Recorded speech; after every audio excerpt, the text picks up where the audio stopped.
Hello বন্ধুরা, আবারও চলে গেলাম সেই চিরচেনা ১২ বাজার গোড়ার মসজিদে শুক্রবারে জুম্মার নামাজ আদায় করতে।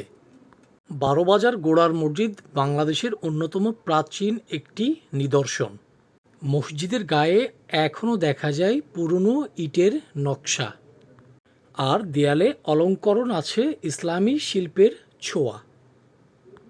স্থানীয়দের বিশ্বাস, বহু শত বছর আগে ইসলামিক সুফি সাধক এই মসজিদটি স্থাপন করেছিলেন ইসলাম প্রচারের উদ্দেশ্যে, এবং সময়ের সাথে মসজিদটি ইতিহাস এবং ঐতিহ্যের প্রতীক হয়ে উঠেছে।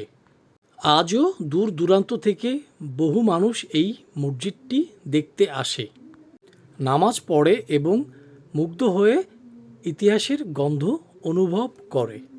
গোড়ার মসজিদ আমাদের ইতিহাস এবং ঐতিহ্য।